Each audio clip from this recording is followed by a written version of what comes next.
Well, guys, well played. Declan, you fought, and in the end, how big a goal has this guy got you? Massive. Ever since I've come to the club, even before I come to the club, he's delivered big moments, and the amount of times he scores in big games for us. A lot of players can sulk if they get put on the bench, but every time he comes in, he shows his heart, desire, and the run and the finish is just unbelievable at that stage of the game. To have that composure, he fully deserves it. You wouldn't be a nicer guy. So even though we didn't win, I thought we thoroughly deserved. I thought we dominated today. We played really, really well. Just couldn't break them down. Fair play to them, but in fairness to him, he's come on and produced a moment of magic. So we're happy with that. So just tell us then about that mentality, not thinking of yourself as a sub, thinking of yourself as a finisher and knowing you can still affect the match.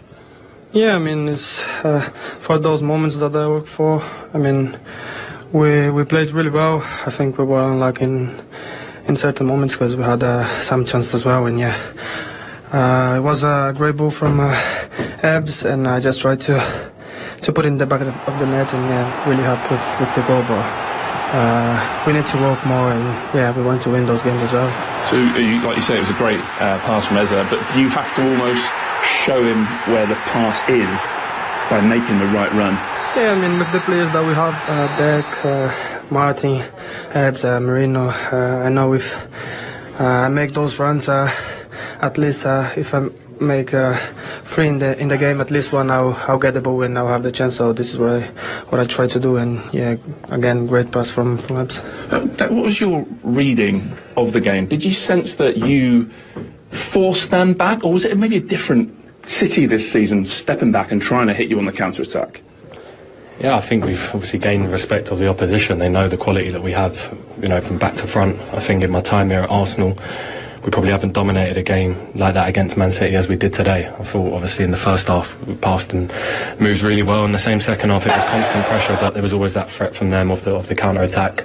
But in the end, I think we thoroughly deserved a goal. If we'd have come away losing that game, we'd have been really disappointed. So, in the end, I think a point's probably fair, but we obviously want to win that one. Yeah, what was the message at half-time, 1-0 down? Did you feel like, even though you're behind on the scoreline, actually the performance was okay?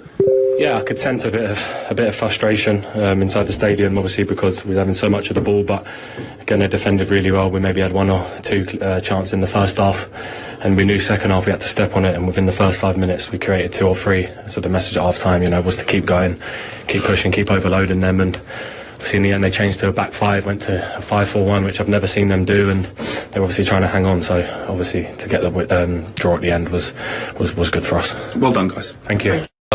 You've just got to hope someone gets back. It was an excellent finish, great goal. And that mentality, you talked about Martinelli not starting. He would have been disappointed. 80 minutes he comes on. He's only been on the pitch 13 minutes to get into the pace of the game and to keep that mentality to finish like that. He's got that, and like Declan said, he's very much a big game, big moment player. If I'm him, I'm probably very disappointed. Obviously Trossard started after doing so well in Champions League, and I thought this was a game for him because of his pace. I was very confused with Trossard's role today because I don't think he couldn't get past anyone with the pace, and in respect of going back the other way, we didn't really get too much off of him, whereas that threat, alongside someone like Eze not starting where we needed somebody in the 10 area who can get on the ball and make a pass like that, was very confusing for me at home, where, like you were saying, Joe, it was very quiet. We needed to get the crowd going. We need to keep them going, like what Liverpool can do, like what Newcastle can do. And we didn't do that, and I think that kind of handed it over to City. And once they scored the goal, they dropped back, and then it was going to be tough for us. But again, I thought that the substitutes were brilliant. They were fantastic. Yeah, I'd agree. Wright was screaming for it before the game. He felt frustrated. I thought Kushinov was handling Trossard so well. That was obviously disappointing for Manchester City to lose him. But the double change was a big statement from Mikel Arteta. Maybe that was him admitting that maybe he got it wrong.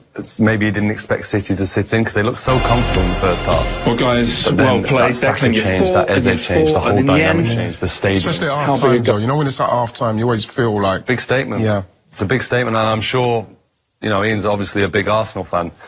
There's some educated people in that stadium, so they're listening, they're knowing what they want, and when they see it, they were ready. The Saka felt right, Eze felt right, and they just looked like they were really going to cause City a difficult afternoon. I think No problem at all. We'll just get a quick reaction first, Paddy, from Manchester City's Tijani Reinders, of course, who assisted City's goal. We'll come to that in a moment, Tijani. 1-1, conceding late. How do you feel at the end of that?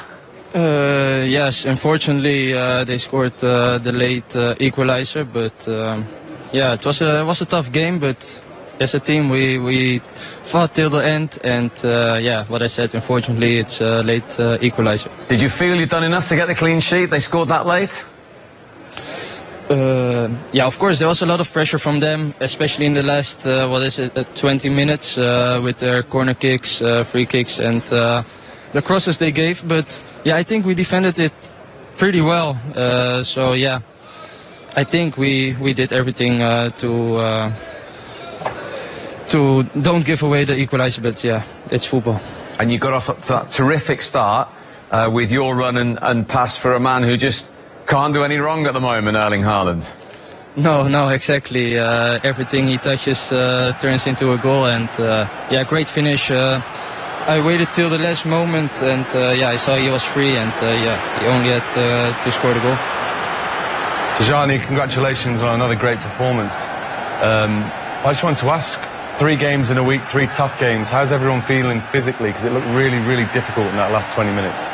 Yes, of course, it was a very tough week. We played Thursday. We had less rest time, but yeah, you can't blame that. We recovered very well, and everybody felt good at the beginning of the game. Only you saw in the last couple minutes, everybody got a bit tired, but no, I think we did pretty well. And when you play Manchester United, then Napoli, then Arsenal, that's what you join Manchester City for, weeks like this. Yeah, exactly. That's why you play football, to play games like this, to play in the Premier League. And yeah, it's amazing. And yeah, we have to continue. The season just started, and we have to keep going. So, Johnny, thanks for joining us. Well done today. Thank you very much. Appreciate it. He's put a lot of minutes, actually, signing, hasn't he? Got high energy levels. I say him and Doku shone through energy. I thought they were fantastic today. They offered that little threat that they had to give Arsenal a threat, because at one point City were just pinned in. So credit to them. But like you said, it's only the start of the season. It's why he joined them. And I said it just after the game. I don't feel sorry for them being tired. They've got a big squad to pick. I think Guardiola's got to get some form of big up as well. I thought he was very dominant in that middle bit, especially when we got a little bit desperate and just getting the ball in there. I thought that he was in the right place all the time, so I thought he played well. And what he was saying there was they thought they got there, but we haven't seen Manchester City do that an awful lot in the Pep Guardiola. Those are the things that maybe mistakenly he doesn't say it right. And if Arsenal recognized at the end of the day, he stated they were tired at the end. So when you are tired, you lose 1 point, 2 points here, then you end up losing the title. And I think as we all said today, those are the reasons why Arsenal bought Eze to play this kind of game. And obviously him during the week, I'm pretty sure he has this type of game in his mind.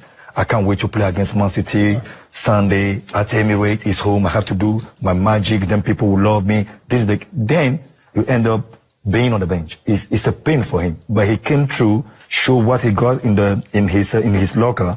But I think he will be very disappointed not starting the game today. Yeah. Because I think personally, those are the games why the bought is to come to Arsenal. Not against Everton, not against Wolverhampton, against Man City, against Liverpool in the Champions League. That's why he cost them a lot of money. I think that the changing at half-time always kind of signifies that maybe that ain't quite right. So you see Saka coming on, obviously, you know, with the hamstring, and Eze coming on. You think to yourself, I'm thinking here, because I was saying, like Joe said, from the start, you want to see that at the start. You want to see the best at the start, because we're talking about how good our bench is. So we don't need to worry about that, especially if we're starting with Eze and, let's say, Martinelli, not even Saka. Even Saka coming on up to go with these two guys would have got the crowd going.